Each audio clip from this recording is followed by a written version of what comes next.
Well, today we're delighted and thrilled to have legendary Canadian performer, singer, songwriter Corey Hart with us, all the way from Barcelona, Spain. Corey, how are you today from Spain, and what are you doing there? Thank you very much, Stan. I'm very, very happy to be on the radio with you. And what am I doing in Spain? Let me think. We are here because my third daughter wants to be a tennis pro. And Spain was the place we decided to go and follow her dream. How old is she? Here right now. How old is she, Corey? She's 12. I've got four kids, 3 girls and a boy, and she is very determined, very dedicated. And tennis is a sport that you need to start young, and she's very committed, and we'll see where it leads. Well, Corey, I know there's some tennis in my background as well. I've spent some time in England, but you were mentioning a little moment ago that you're also friends with Chris Evert, the champion tennis player from the United States. Is she helping in this regard with your daughter? She was very instrumental early on in my daughter's tennis career. She was starting out. I mean, when I say career, I mean it's a junior career. She's not on the pro tour or anything like that. She's only 12. Yeah. But my oldest daughter, 16, India, she was playing tennis, and Chrissy's always been very, very helpful. And we went to her academy in Florida often for her to work with my daughters. And I actually wrote a song about her called "She's So Good" about Chris Evert.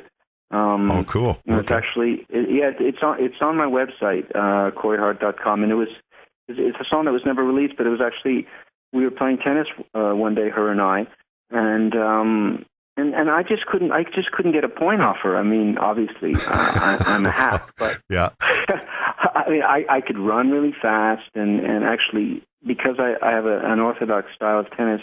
She couldn't read where the ball was going to go, but she always ended up getting there. And, I would get a few points here and there. And finally, I just threw my racket down, and I looked over to my wife, Julie, and I just said, man, she's so good. She's so good. I can't beat her. And then, Chrissy yells from the other end of the court. She says, well, do what you're good at. Write me a song. Uh-huh. And I go, okay, well, then I'm going to call it "She's So Good." And I said, I'm going to write it for you tonight. And her birthday is December 21st, and this was in the beginning of December a few years ago. And I went into the studio a couple of days later and recorded the song and gave it to her on her birthday, on her 50th. Yeah, She was very, very happy. She was crying. Wow, that is so cool. Now, correct me if I'm wrong. I hope I have my family straight here. Is she not married to the Shark, Greg Norman? I told her not to, but she didn't listen. She's divorced. Oh, that's right, too. Yes. Thank you. Okay. All right. I think it was 17 months or something like that. Oh, Corey, I'm trying to, my gossip pages, I got a guy my age, I got to keep up to the gossip. But that's very cool. For Chris Evert, you wrote a song, and it's on your website. You're in a very famous song by Paul Simon, 50 Ways to Leave Your Lover. There you go, right there. and that's not about them breaking up, is it? They make a new plan, Stan, right? Well, there you go. You see, Corey, you're always thinking. You're ahead of me. You got to play that song, though. You got to play that song after my interview. All right, we will. Corey, real quick, because I'm a kid guy. I'm a dad. I love kids. Are all your children daughters? You have 4 daughters, or? I've got 3 girls, and the last one it was a boy. And I was actually incredulous when I was looking, at the ultrasound, because I said it can't be a boy. I actually wanted girls. I always wanted girls. Uh-huh. And truthfully, I always wanted to be a dad. I always wanted to be a songwriter and a singer, and I also wanted to be a dad when I was very, very young.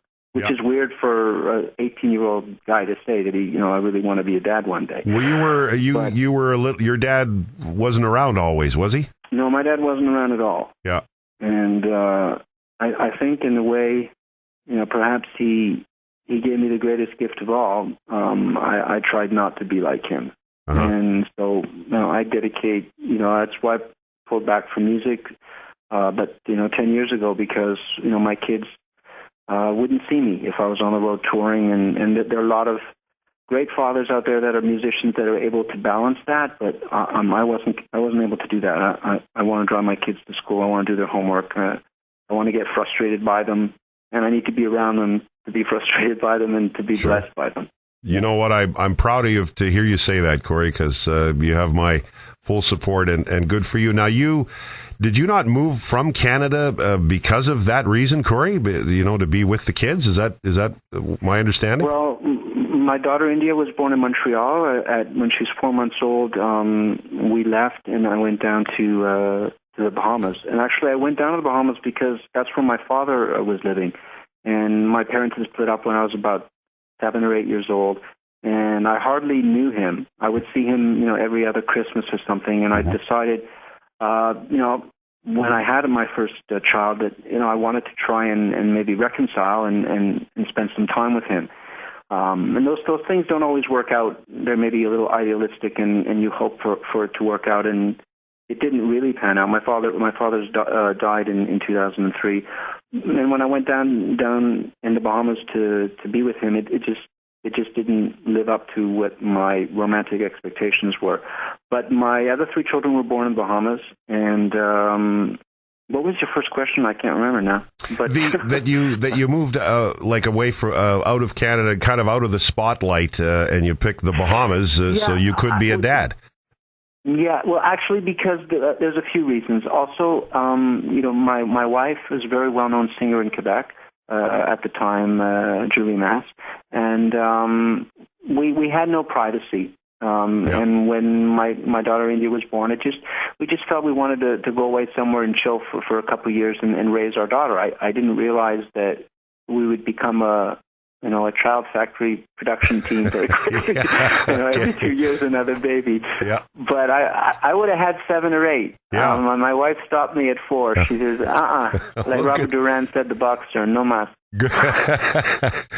Corey, a job well done, a nice production team, as you say. Now, I know you've done a million interviews in your day, and I'll just briefly skim over this. I don't need you to comment on the fact you sold over 15 million records, celebrating 30 years in the music business, so many top 10 hits, Sunglasses at Night, Never Surrender, etc., etc. But as a bit of a songwriter myself, Corey, I think what I'm really drawn to in your career is that you are a very strong songwriter, and I think a lot of people that listen to music and follow superstars and stars don't realize that a lot of times the singer isn't the guy who wrote the song, but in your case, you've done it all, the lyrics, the music, and you've written for several other people, including Celine Dion, and I think that's what, if you don't mind me saying, impresses me the most about your career, your songwriting. I appreciate that. I really do. Thank you very much.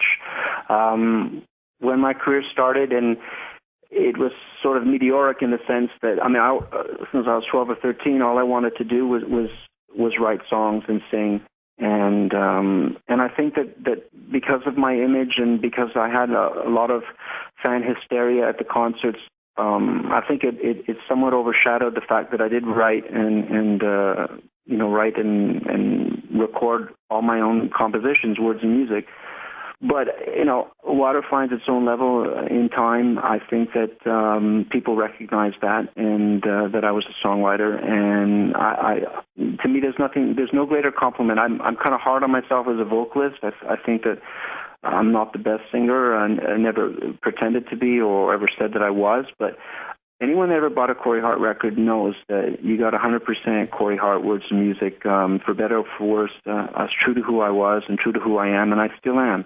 And I think my fans know that, and I'm just so blessed that I was able to do something in life that I love, and that I was able to persevere and realize my dreams. And it's my fans that gave it to me, and I owe them everything. And Corey, appreciating the modesty and the tone of your voice, but there's something in your background here. I mean, you were called upon by Celine Dion to write songs for her album. The album that came out, I believe, was Let's Talk About Love. And that's at the time that Titanic was out, and she was all over the world with that song. And you wrote 2 songs on that album. Is that correct? That is correct. And actually, I just listened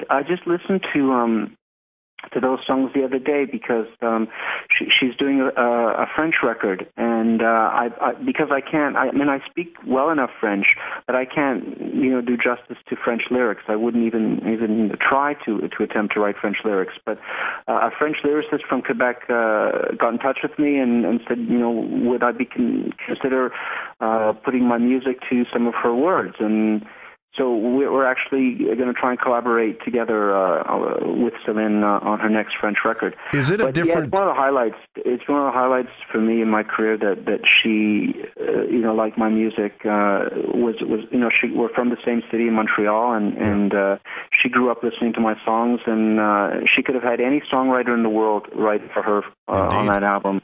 And I was very, very honored, and definitely one of the highlights of my career. And I treasure those songs that I wrote for her.